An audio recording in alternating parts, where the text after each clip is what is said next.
Comenzamos con los conceptos de carga eléctrica y ley de Coulomb.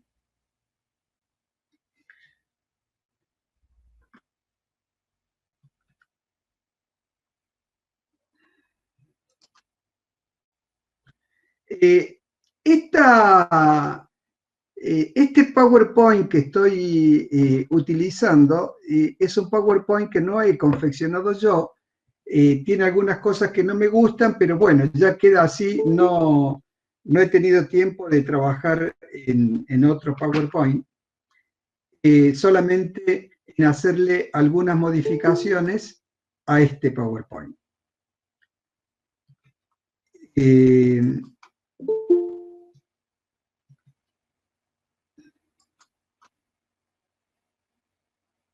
Bueno, ya no le voy a admitir más entradas porque si no me van a estar cortando permanentemente la clase. Bueno, está tomado del Sears fundamentalmente, así que salvo algunas modificaciones que yo le he hecho, tienen, digamos, los dibujos y los desarrollos de ecuaciones ahí en el Sears, y bueno, y después van a tener la clase esta colgada del aula virtual. Uno de los elementos que es necesario decir es que deben estar todos matriculados en el aula virtual. Yo he matriculado a todos, pero a veces el sistema no reconoce a alguien y lo deja afuera, entonces en ese caso tiene que pedírmelo para que de alguna manera los pueda ingresar al aula, que es en la que se va a apoyar todo el desarrollo nuestro en esta parte, y que por cómo viene el tema del aislamiento a nivel internacional, yo sospecho que va a durar por lo menos 2 meses y quizás dure más. Así que, bueno, tenemos que aceitar todas las herramientas para trabajar con este sistema. Bueno, mire, el tema de parciales. Ahora comenzamos con las clases. Entonces, estamos normalizando entre esta semana, la semana que viene, el tema de las clases. Y más adelante vamos a trabajar con los mecanismos de evaluación, que todavía no lo tenemos acordado. Respecto de las clases prácticas, bueno, no sé, eso lo hablamos después porque si no tengo que sacar el PowerPoint, mirar en otro lado, entonces no le puedo contestar eso ahora. A ver si rápidamente, no.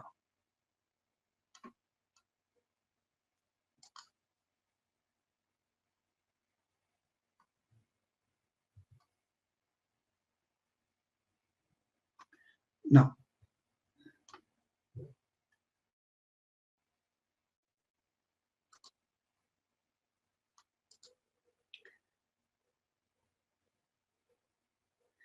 Sí, vamos a ir marcando las diferencias.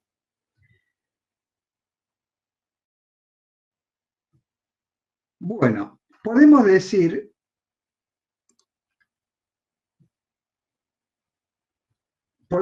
entonces que la materia está constituida. Bueno, en realidad a mí no me gusta comenzar de esta manera. Yo prefiero una introducción histórica de este fenómeno.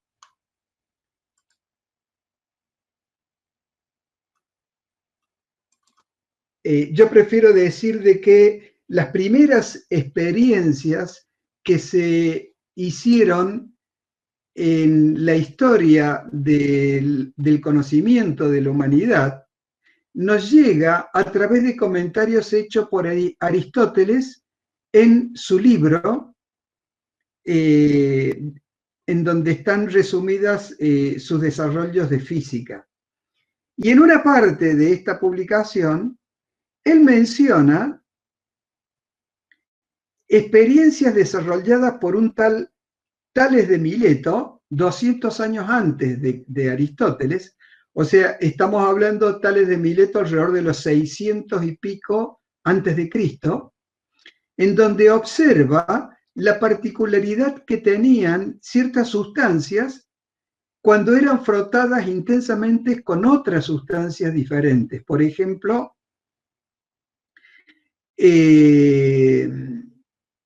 bueno, ya vamos a dar ejemplo.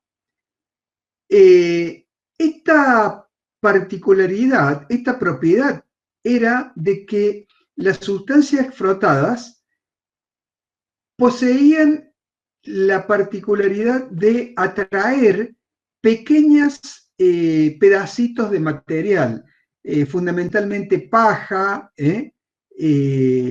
trozos de algodón, todos esos trocitos livianitos de material podían ser atraídos por este tipo de sustancia frotada con otra sustancia. Había una de estas sustancias que adquiría particularmente, en forma particularmente intensa, este fenómeno de atracción. Y esta sustancia era el ámbar. El ámbar es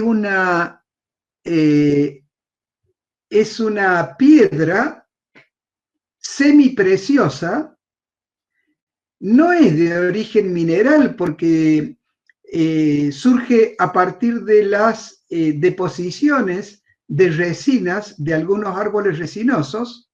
Esta resina después se fue secando y con el tiempo y las sucesivas capas de material que les caía encima, con presión y con tiempo, se fueron constituyendo en un mineral, este mineral que ahora conocemos como ámbar. Y que cuando está en estado de pureza, o sea, no tiene incrustado ningún bicho o partícula o granito de arena en su interior, es valiosa, es una piedra semipreciosa. Las más valiosas son las que se encuentran a orillas del mar Báltico y se ha datado su origen que se remonta alrededor de 16 millones de años para atrás, ¿no? Bueno, esta piedra, cuando era frotada con piel de gato, adquiría fuertemente la propiedad de atraer otras partículas livianas. Esto era muy notable con el ámbar, y tal es así que cuando en otro material, en otra sustancia aparecía este fenómeno, se decía que dicha sustancia estaba ambarizada. Si nosotros nos enteramos que en el griego antiguo al ámbar se lo llamaba electrón, nos damos cuenta que de ahí viene la palabra electrizar, electrizada, electricidad, carga eléctrica, etc. Tiene su origen precisamente en cómo se llamaba el ámbar en la antigüedad. Bueno, estos fenómenos de interacción, entonces, nos hace producir una clasificación rápida de la materia, de los materiales, en dos tipos. Podemos decir que tenemos un tipo de materiales que lo denominamos conductores, que en general decimos que son aquellos que permiten el libre desplazamiento de cargas por su interior. Y tenemos otros materiales que lo denominamos aislantes, o para que rime con conductores, aisladores. Entonces, estos aisladores no permiten la libre circulación de carga por el interior del material. Hecha esta clasificación, podemos irnos ahora, aprovechando los conocimientos actuales, a averiguar el origen de estas cargas eléctricas. Y desde fines del siglo XIX, nosotros sabemos que la materia está constituida por átomos en última instancia, átomos que son aquellos que figuran en la tabla de Mendeleev, elementos que figuran en la tabla de Mendeleev, y que los átomos tienen la particularidad de tener un núcleo muy pequeño. Fíjense que acá estamos hablando de 10 a la menos 15 metros contra un radio de 10 a la menos 10 metros, que es un angstrom. Quiere decir que el diámetro del núcleo, en este caso, son 3 protones, tenemos que es el litio está bien, el diámetro es 100.000 veces más pequeño que el diámetro del átomo.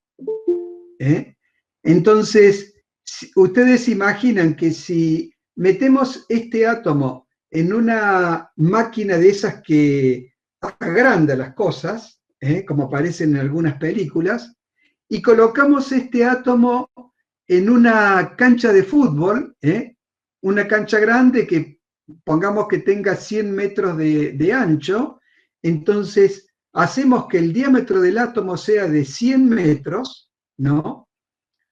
El núcleo va a ser 100.000 veces más pequeño, o sea, estaría en alrededor de 1 milímetro de diámetro. Es notable ver cómo realmente se logra un equilibrio eléctrico entre las cargas del núcleo y las cargas que rodean al átomo con tan grandes distancias en relación a los pequeños de las partículas, ¿no? Bueno, digamos que la materia está constituida, en este caso el litio, por un núcleo formado por 3 partículas cargadas positivamente, que son llamadas protones, y otras partículas que no tienen carga, están dibujadas acá en blanco, que las denominamos neutrones. Alrededor del núcleo giran una cantidad de partículas cargadas negativamente, llamadas electrones, que es la misma cantidad de protones que hay en el interior. Pero además de eso, el valor absoluto de la carga del electrón es igual a la de la carga de cada protón. Por lo tanto, un átomo en estado estable está en equilibrio, ¿no? O sea, al tener igual cantidad de cargas positivas y negativas, este material, esta sustancia, este átomo, se encuentra en equilibrio. Si nosotros a este material le extraemos un átomo, le extraemos un electrón, este material va a quedar con menos cargas negativas que cargas positivas. Y se va a comportar a gran distancia, estas siempre son acciones a distancia, se va a comportar como una carga positiva. En cambio, el material que ganó ese electrón se va a comportar como una carga negativa. El litio es un metal, o sea que puede donar un electrón. ¿Quién le puede arrebatar este electrón al litio? Y, por ejemplo, el oxígeno. Entonces se formaría óxido de litio con un átomo de oxígeno y 2 átomos de litio, y de esta manera la carga eléctrica del oxígeno queda desequilibrada con 2 cargas negativas, y la carga de cada átomo de litio queda desequilibrada con una carga positiva cada una, ¿no? Entonces, nosotros de esta manera decimos que lo que se está moviendo cuando hablamos de carga son cargas negativas, o sea, son electrones. Los protones no se pueden acceder a los mismos, se encuentran en el interior del núcleo, y no se tiene acceso. Entonces uno puede trabajar solamente con los electrones que están en la periferia del núcleo de un átomo. Y en este caso del litio, hay un solo electrón en la periferia que es el tercero, ¿no es cierto? Bueno.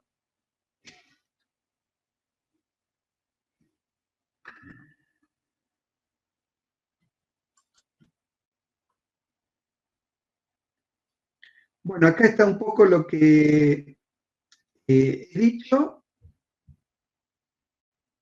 Entonces,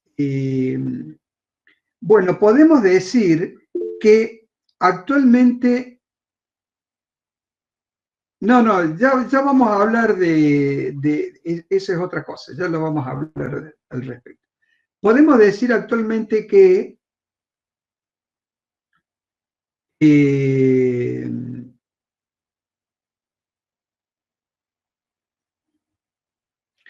se ha podido medir la carga del electrón, ¿no? Para esto primero hubo que ver cómo medir una carga eléctrica, cómo calibrar la medición de una carga eléctrica, y a partir de ahí se desarrolla sistema de medición desarrollado en el siglo XIX, con el cual se logra medir valores de cargas eléctricas, y en el sistema de unidades actual, que es el Sistema Internacional de Unidades, del cual deriva acá el CIMELA, en el sistema de unidades actual la medimos en lo que llamamos coulombs. Coulombs, en este caso la carga de un electrón es de 1,6 por 10 a la menos 19 coulombs. Como verán, es una carga de valor muy pequeño, son 18 ceros seguidos de una coma hasta que venga el primer dígito significativo. Por supuesto, estas mediciones no se hacen midiendo solamente la carga de un electrón, sino de un grupo de electrones. Pero el hecho de que podamos medir esta carga nos posibilita decir que la carga eléctrica está cuantizada. Entonces, la carga eléctrica no es una propiedad que fluye como un continuo, por ejemplo, como derramando líquido en un recipiente o midiéndolo con algún tubo de medición en un laboratorio de química, en donde uno puede separar una muy pequeña cantidad de líquido o puede separar un poquitito más de esa muy pequeña cantidad. En este caso, la carga eléctrica mínima es la del electrón, que es 1,6 por 10 a la menos 19 coulomb, como dijimos recién. Y si nosotros queremos variar la carga de una sustancia, por ejemplo, siempre la vamos a cambiar con un número entero de electrones. Entonces, la carga en realidad, las cargas van creciendo y decreciendo de asaltos, de a paquetes. Cada paquetito es un electrón que tiene esa determinada cantidad de carga. Bueno, esta es una propiedad característica e importante de los electrones, de la carga eléctrica, el hecho de que esté cuantizada. Pero hay otra propiedad que es la que está más arriba, que la carga se conserva. La carga eléctrica se conserva. Y esto es muy importante, por lo menos desde el punto de vista clásico de la física, ya que en la física hay solamente 3 o 4 principios de conservación. Ustedes conocen el principio de conservación de la energía, el más importante que tenemos, ¿no? Este principio, los ingenieros lo tenemos que manejar muy bien porque eso va a permitir de que podamos hacer un correcto aprovechamiento tecnológico de la energía y además podamos ser impermeables a engaños que aparecen por ahí de vez en cuando, como máquinas de movimiento continuo, que en YouTube están llenas de videos de ese tema, o motores que funcionan a agua, etcétera, ¿no? Entonces, está el principio de conservación de la energía, el principio de conservación del momento cinético, ¿eh? Y también tenemos el principio de conservación de la carga, ¿eh? Es uno de los principios de conservación que permiten garantizar de alguna manera el estado de equilibrio del universo.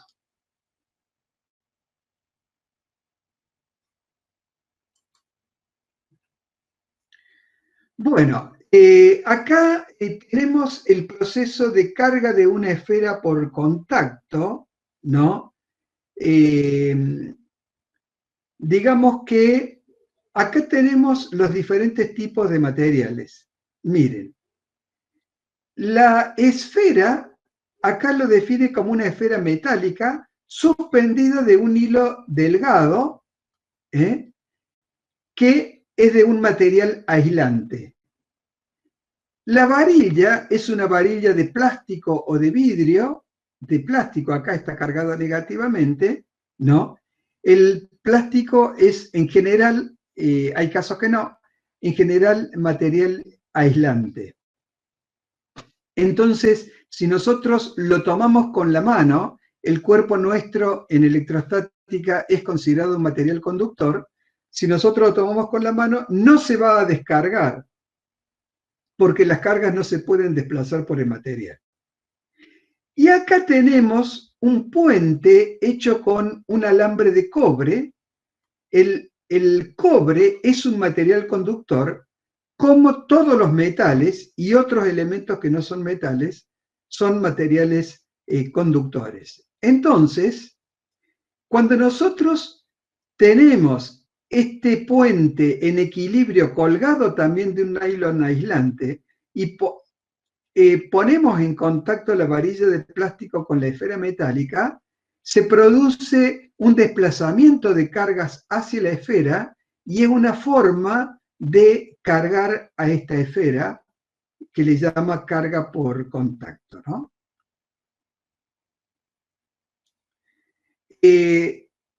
Una vez que cargamos a la esfera, aproximamos la varilla que sigue con carga eléctrica a la esfera que está cargada negativamente y vamos a ver que aparecen fuerzas de repulsión, ¿no?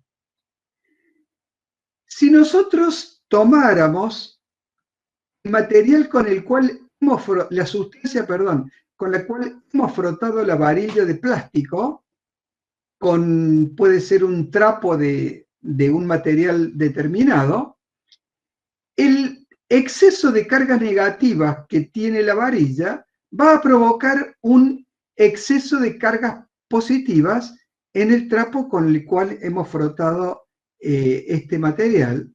De esta manera, si nosotros, en lugar de tocar la esfera con un material cargado negativamente, la tocamos con un material cargado positivamente, vamos a ver que este fenómeno de repulsión también aparece entre dos elementos cargados con cargas del mismo signo. Mientras que si está cargada negativamente y le acercamos el trapo cargado positivamente, esta fuerza deja de ser de repulsión y pasa a ser de atracción.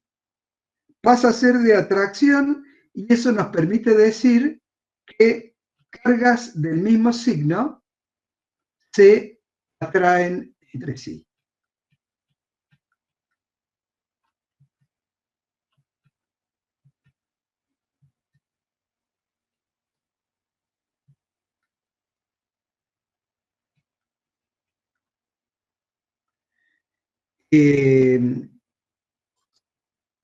Entonces, acá tenemos el ejemplo, ¿no? Y, digamos, es todo lo que resumidamente ocurrió en la antigüedad, ¿eh? En la época que hablábamos de Tales de Mileto, con estos instrumentos que aparecen acá de trabajo en electrostática, son instrumentos que fueron desarrollados en el siglo XVIII, ¿no? Pero, digamos, de alguna manera, sin conocer cómo fueron las experiencias de Tales o experiencias posteriores, que fueron las que determinaron de que había dos tipos de cargas, positivas y negativas, sin conocer eso, podemos reproducir este fenómeno con este tipo de materiales, ¿no? Péndulos con bolitas y varillas de plástico o de vidrio. Muy bien. Entonces, llegamos a esta conclusión importante, y es que cargas de distintos signos se atraen entre sí y cargas del mismo signo se repelen entre sí. Bueno, carga de una esfera por inducción, esto lo pueden ver ustedes por su cuenta, esto no vamos a avanzar en eso.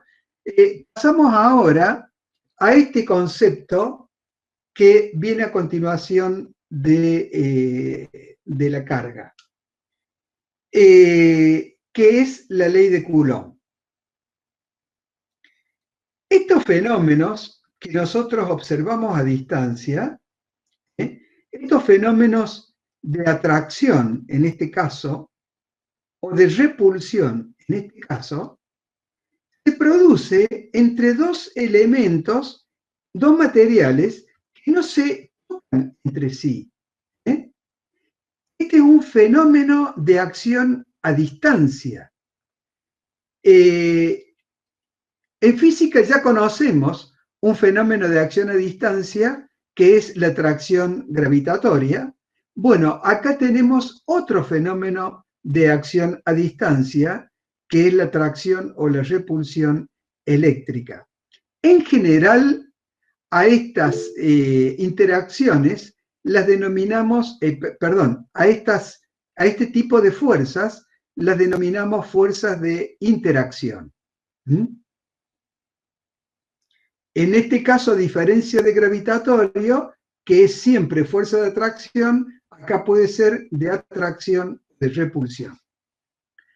Bueno, en algún momento en la historia del desarrollo del conocimiento humano, se iba a investigar, a profundizar el avance respecto de lo que había mencionado Aristóteles, de las experiencias de Tales de Mileto.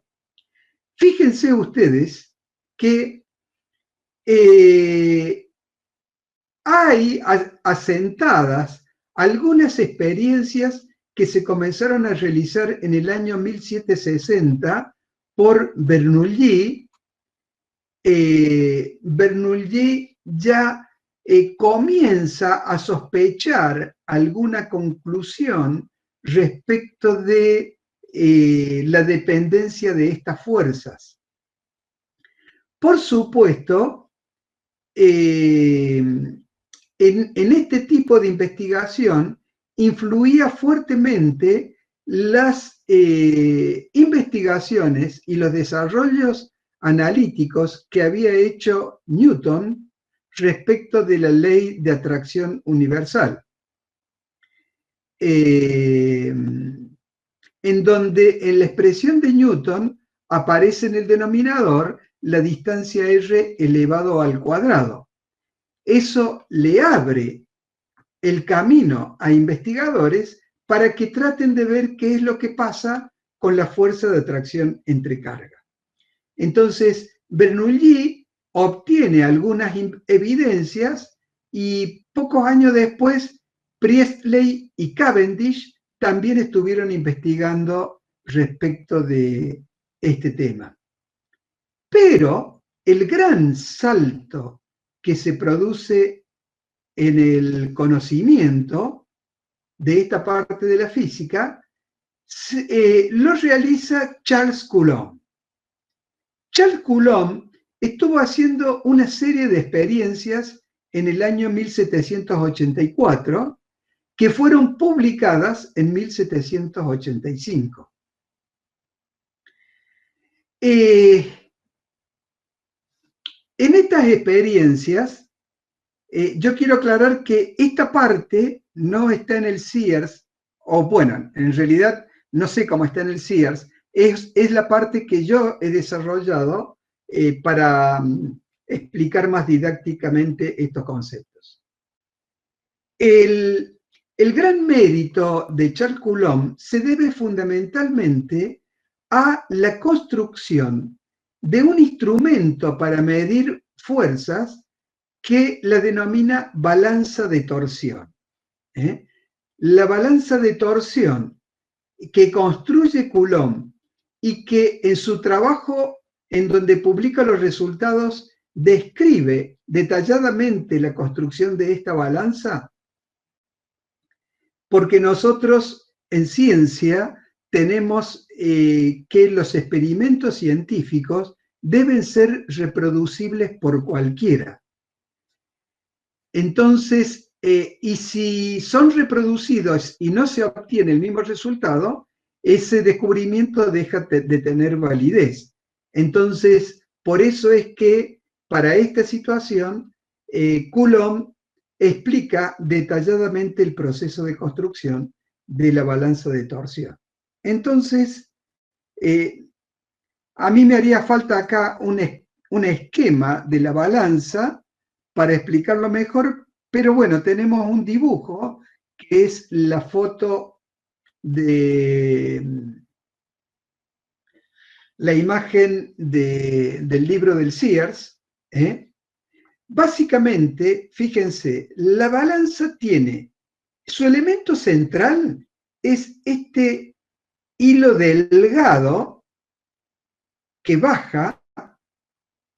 Fíjense, la altura de la balanza es para sostener la longitud de este hilo, que debe ser de una longitud mayor a 1 metro. Yo no tengo en cuenta las dimensiones detalladas, pero recuerdo que este era un largo hilo de fibra, tiene que ser aislante. Y en la parte inferior de este hilo estaba colocado un brazo en equilibrio con 2 pequeños electrodos en los extremos. O sea, esto que se lee acá como positivo, ¿no? En realidad son 2 electrodos que está todo esto construido de forma tal que esté en equilibrio de peso horizontal.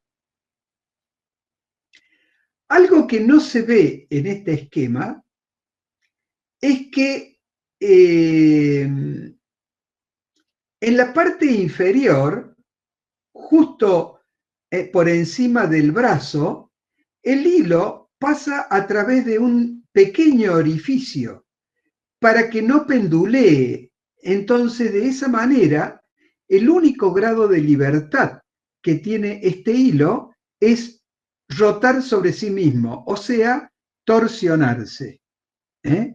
Cuando este hilo se torsiona, aparece un momento torsor de repuesta de la fibra que busca llevar el hilo a la posición de equilibrio anterior.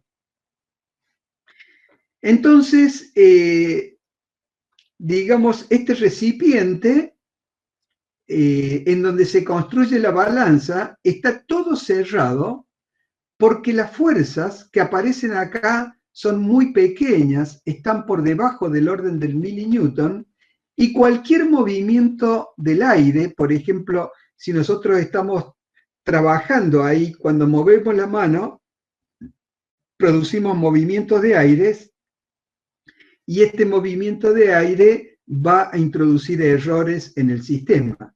Entonces, para evitar todo eso, se lo encierra en un recipiente transparente para que podamos ver lo que ocurre en el interior.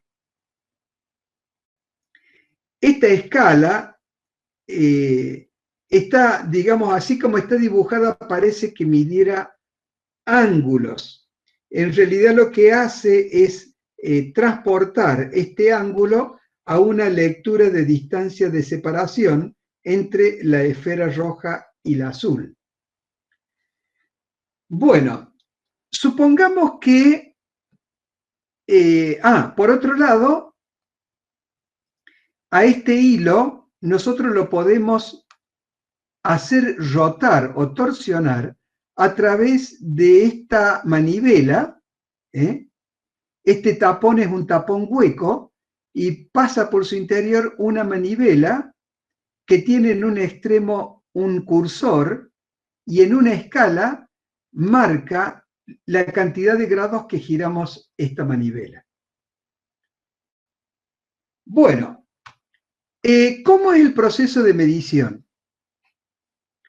Olvídense de esta carga negativa y supongamos que la carga que colocamos acá, que es un soporte fijo que lo podemos extraer para cargar y volver a colocar, esta carga es también positiva, ¿no?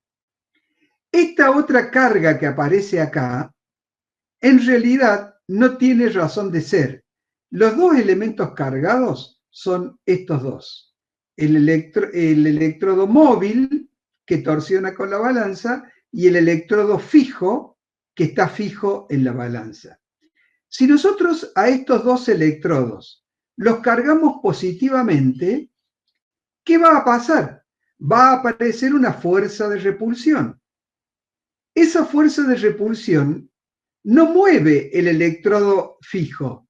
Lo único que puede hacer es mover a este electrodo móvil. Pero como el único grado de libertad que tiene el hilo es torsionarse a sí mismo, entonces va a alejarse este electrodo cargado positivamente, va a alejarse torsionando el hilo. Cuando lo torsiona al hilo, el hilo responde con un momento antagónico. ¿Y hasta cuándo se va a alejar este electrodo? Y se va a alejar hasta que el momento antagónico producido por la reacción del hilo se iguale con el momento que genera la fuerza de repulsión entre las dos cargas. Vamos a ver que los dos momentos van a tener sentidos opuestos. Hasta ese momento en ese momento se equilibran las fuerzas. Para nosotros efectuar correctamente la medición, tenemos que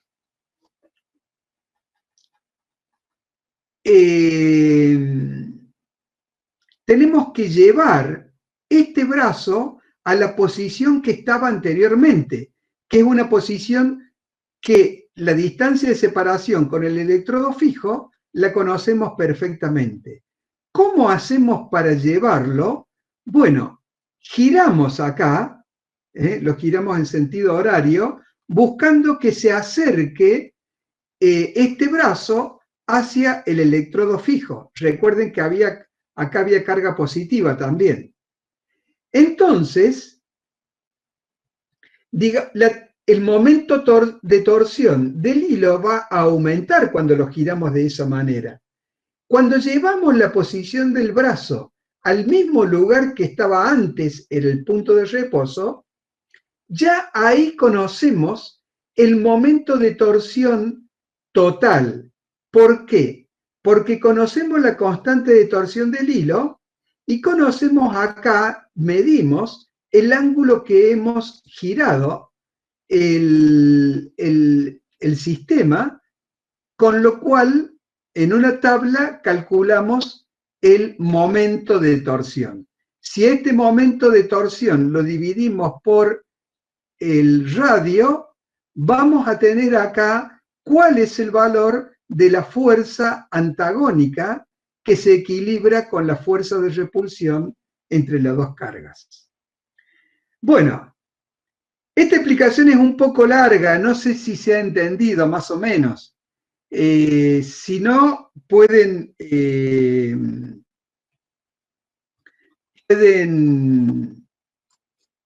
leerlo en alguna publicación, que no es difícil esta comprensión. Bueno, con este elemento, Ursino, si son cargas de signo contrario, sí, pero yo dije que esta carga de acá es positiva. ¿Y por qué digo que es positiva? Porque si fuera negativa,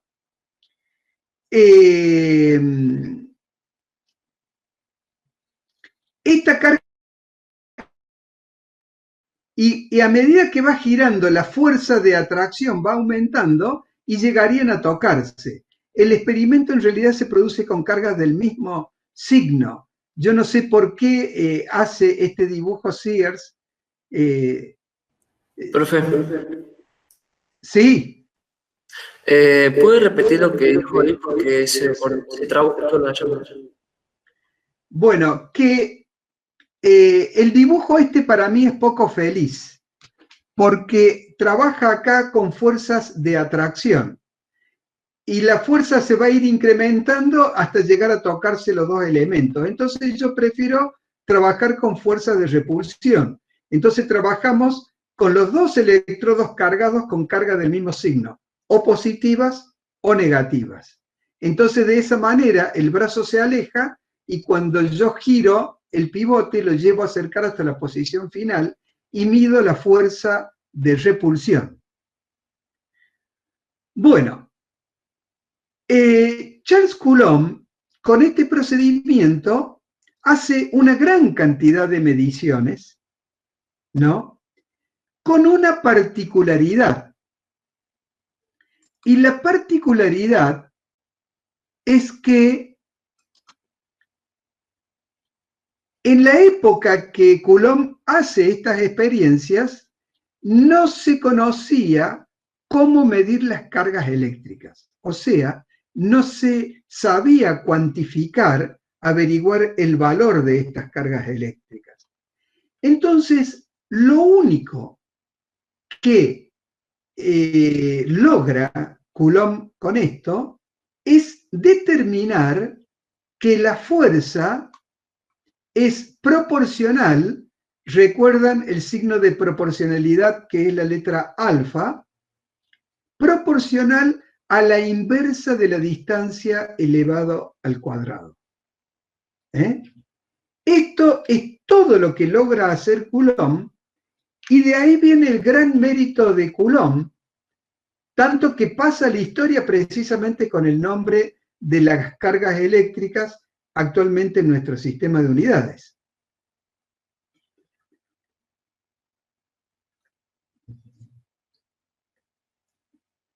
Muy bien.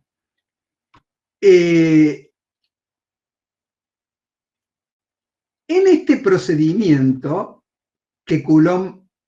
en el cual Coulomb llega a esta conclusión, evidentemente cuando uno hace mediciones en el laboratorio, estas mediciones se hacen con diferentes tipos de errores, como ustedes han estudiado en Física 1. Esto hace que el valor final encontrado tenga un margen de incertidumbre, por lo tanto, el exponente tiene un margen de incertidumbre. Pero Coulomb llevó ese margen de incertidumbre a valores tan pequeños que concluyó que tenía que ser un 2. Y ahora quiero decir lo siguiente. Posteriormente a esta experiencia de Coulomb, fue publicada en 1785. Entre 1785 y 2007 se ha repetido varias veces este experimento, siguiendo las técnicas para construir la balanza que explica Coulomb en su trabajo, se ha reproducido este experimento y la mayoría de estos experimentadores vieron de que la incertidumbre de este exponente 2 era muy grande y que no alcanzaba para llegar a la conclusión de que fuera 2. ¿Y cómo entonces suponen que Coulomb llega a esta expresión? Y bueno, influido por la ley de gravitación universal de Newton, en donde estaba este 2 en el exponente de la distancia, entonces algunos mal pensados creen que Coulomb puede haber acomodado algunos valores para aproximarlo a este valor. A ese respecto, yo he visto trabajos de investigadores serios que dicen esto.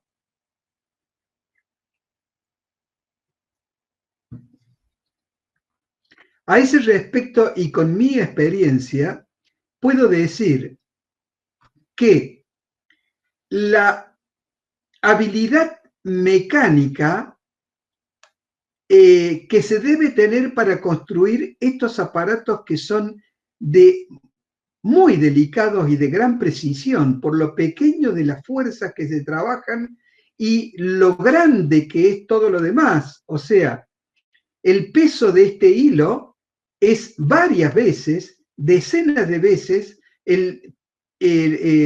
la fuerza de repulsión que puede haber acá. Entonces, construir un instrumento de este tipo exige una habilidad manual que no la posee todo el mundo. Por ejemplo, si yo me pusiera a reparar un reloj pulsera mecánico, y seguramente ese reloj no va a funcionar nunca más, porque soy bastante bruto manejando las manos. Entonces, evidentemente, yo hago una diferencia en este tipo y es probable que la habilidad que haya tenido Coulomb no la haya tenido ninguno de los que verificó posteriormente este experimento. Bueno, esto se publica en 1785. Más adelante, en el estudio de la física, cuando se logra cuantificar las cargas eléctricas, podemos decir entonces que la carga fija, la carga del electrodo fijo era de valor Q y la carga del electrodo móvil era de valor Q'. Entonces, cuando se miden las cargas, se verifica que la fuerza que aparece es proporcional a la carga del electrodo fijo y es proporcional a la carga del electrodo móvil. Entonces, tenemos tres formas de proporcionalidad. Esto lo podemos agrupar en una sola.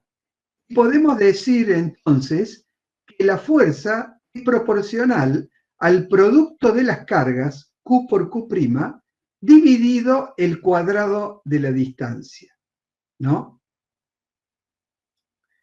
Entonces,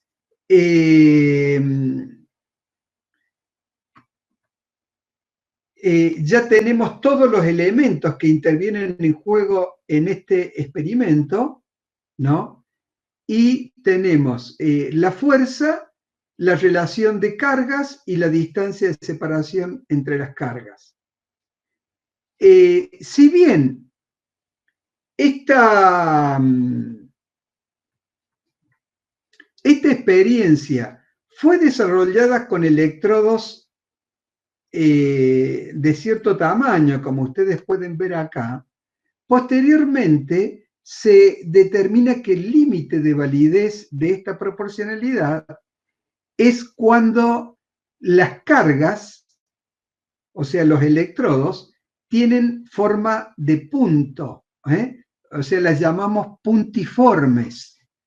Quiere decir esto que si estos electrodos miden 2 centímetros de diámetro cada uno y están separados a 5 centímetros, entonces ahí no es carga puntiforme. Pero haciendo las correcciones necesarias, se lo puede asociar a una experiencia entre dos cargas puntiformes. Entonces, esto es válido cuando las cargas son puntiformes. Y cuando no son puntiformes, hay que trabajar con integrales. Hay que integrar para comprender bien todo el fenómeno. Sabemos nosotros que esta expresión que indica proporción, la proporción se puede convertir en igualdad cuando reemplazamos el alfa por un signo igual y por una constante de proporcionalidad. Entonces convertimos esta proporción en una igualdad y me aparece esta expresión en donde la fuerza es igual a una constante de proporcionalidad por el factor que nosotros habíamos descubierto anteriormente. Si se fijan un poquito acá, van a ver que el producto de esta relación, cuando la carga la medimos en Coulomb, me da Coulomb cuadrado sobre metro cuadrado, ¿no? Y la fuerza que está del otro lado, en el otro miembro, se mide en Newton. Entonces, ¿cómo equilibramos dimensionalmente los Newton con el Coulomb cuadrado sobre metro cuadrado? Bueno, aprovechamos la constante K y le otorgamos una dimensión a la constante K para que quede Newton en el denominador, metro cuadrado en el numerador, para simplificar con el metro del denominador, y Coulomb al cuadrado en el denominador para simplificar el Coulomb al cuadrado del numerador. Entonces, de esta forma, K es Newton metro cuadrado sobre Coulomb al cuadrado, y de esa forma el resultado lo entrega en Newton. Bien, y yo acá voy a decir algo. Esta constante K, que se estudiaba antes, de hecho, yo la estudié, y la mayoría de los docentes de la cátedra la han estudiado con esta constante K, se está dejando de utilizar, ¿no? Con el desarrollo del Sistema Internacional de Unidades, esta constante se está dejando de utilizar y se reemplaza por lo que vamos a ver ahora.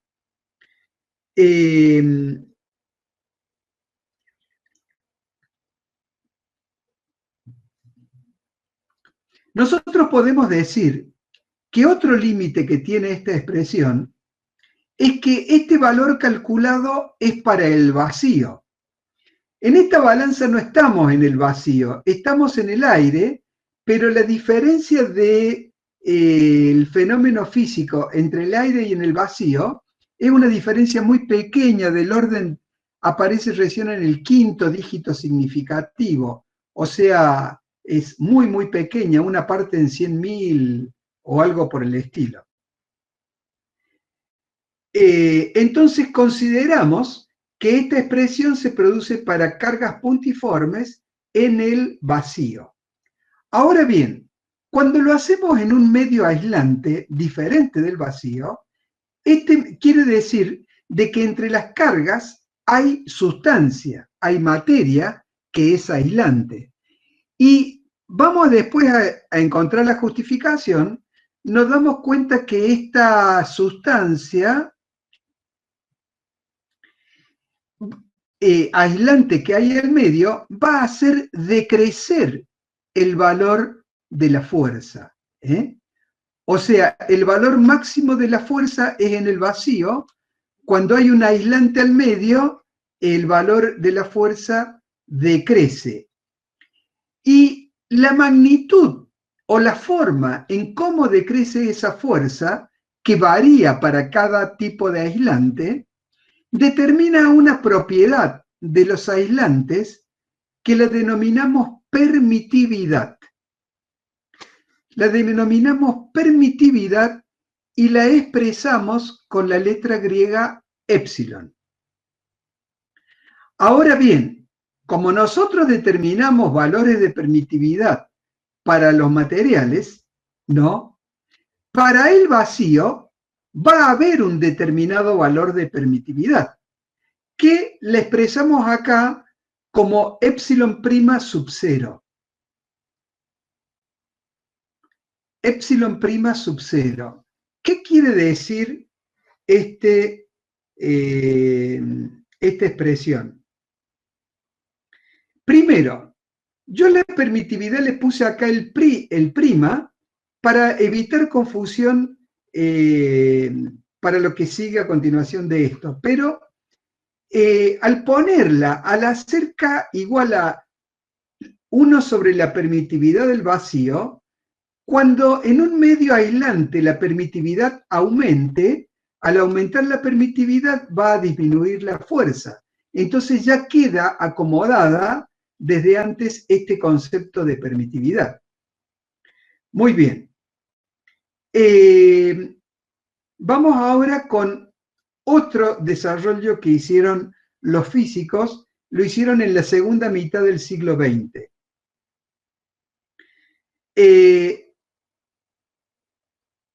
Después que veamos este tema, al final de este capítulo, vamos a ver campo eléctrico. En campo eléctrico, ley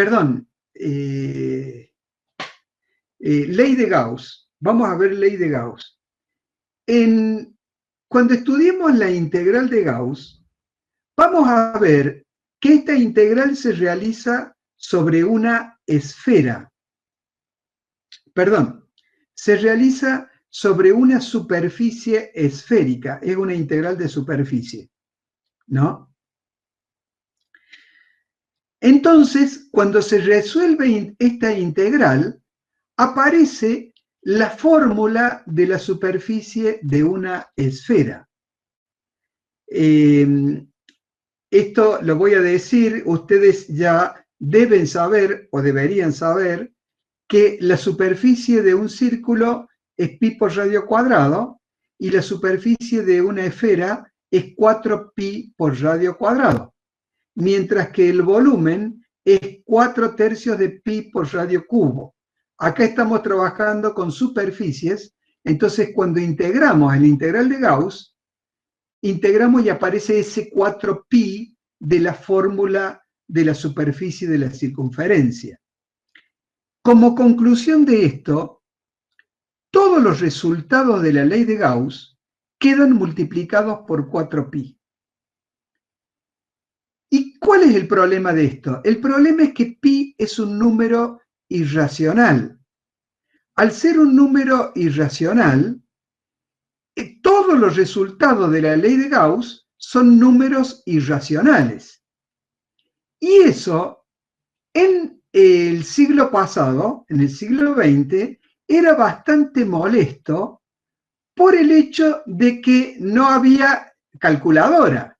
Ahora hay computadoras con una potencia de cálculo enorme, pero en ese momento no había calculadora. Entonces, hacer cálculos a mano, a lápiz y papel, de multiplicaciones, de divisiones, con números irracionales, se hacía bastante engorroso. Además que si uno quería tener precisión en un cálculo, tenía que trabajar con muchos dígitos decimales. Entonces, todo esto lo hacía bastante engorroso, hasta que un grupo de físicos propone, bueno, si se nos complican los resultados en Gauss, porque aparece todo multiplicado por 4pi, vayámonos antes de Gauss y dividamos por 4pi. Entonces, es así que se propuso colocar el 4pi en el denominador de esta expresión.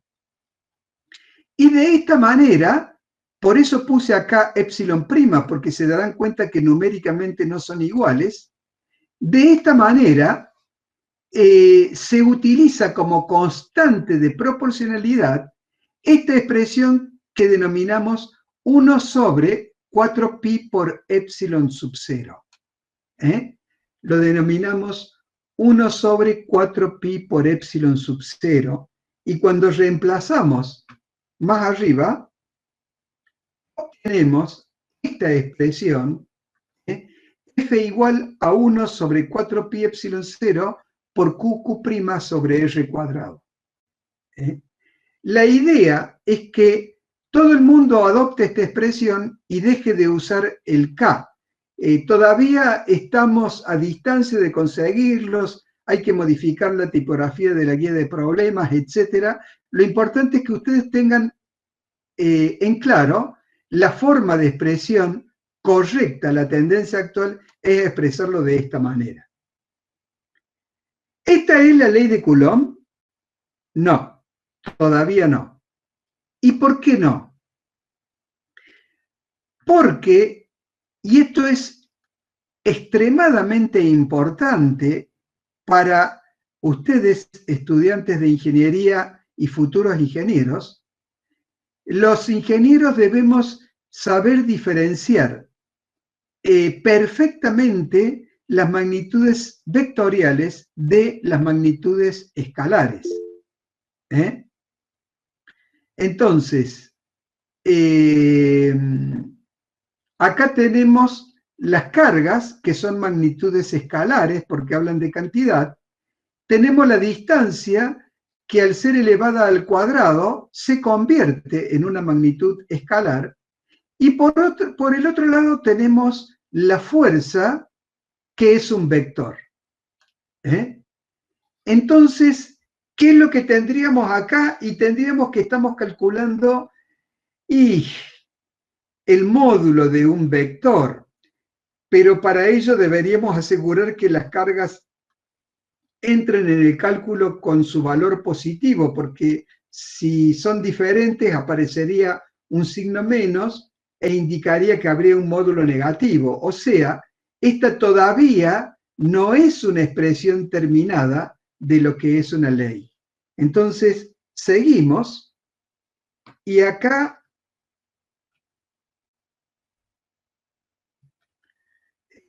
termina el agregado que le hice yo de esta parte para comprender mejor lo que hizo Coulomb, y nos vamos a las otras expresiones del Sears.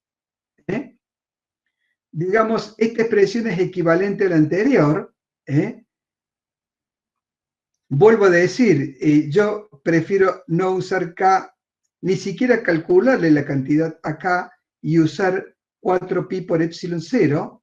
Y acá tenemos que epsilon 0, el valor es 8,854 por 10 a la menos 12 Coulomb al cuadrado sobre Newton metro cuadrado. Y este valor es la permitividad de algo que no tiene permitividad, que es el vacío. Pero por razones de las magnitudes dimensionales del sistema de unidades, debe tener un valor diferente a 1 y una dimensión, y por eso es que se la toma de esta manera, y se la toma como 1 sobre 4pi epsilon 0. Muy bien.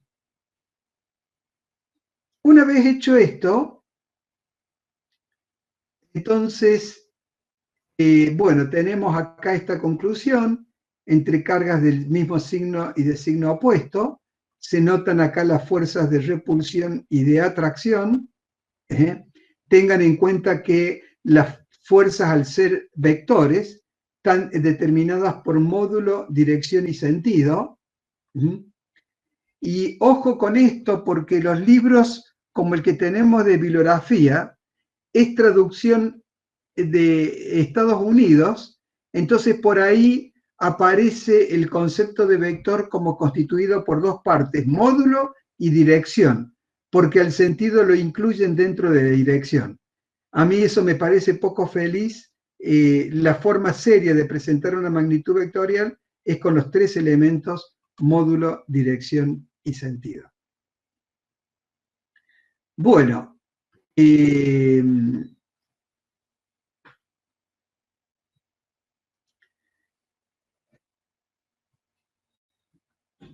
esto ocurre entre dos partículas cargadas.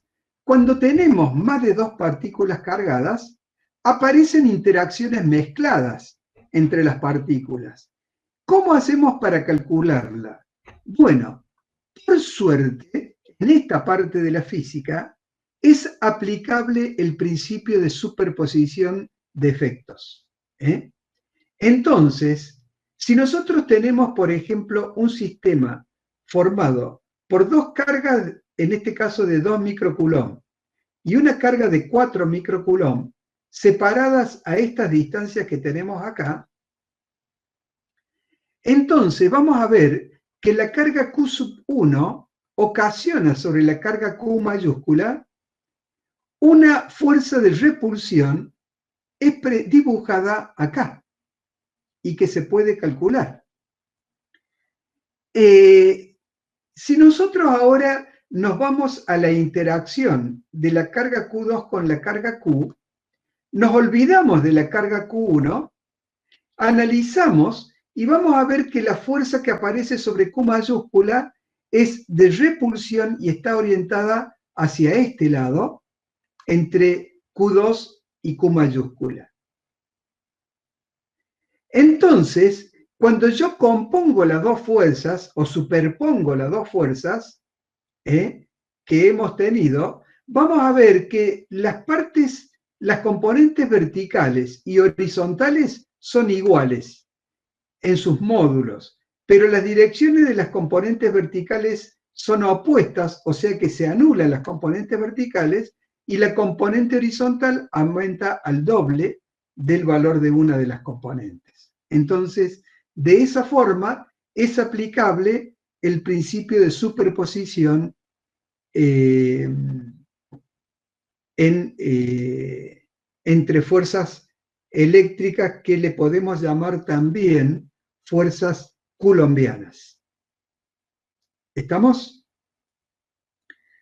Bueno, el próximo punto que viene ahora es campo eléctrico. Entonces, como ya ha pasado 1 hora y media aproximadamente, les propongo que nos tomemos 15 minutos de descanso. A las 41 más o menos, aparecemos de nuevo en pantalla y continuamos con la segunda parte de la clase.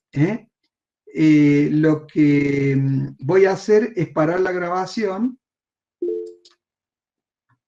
y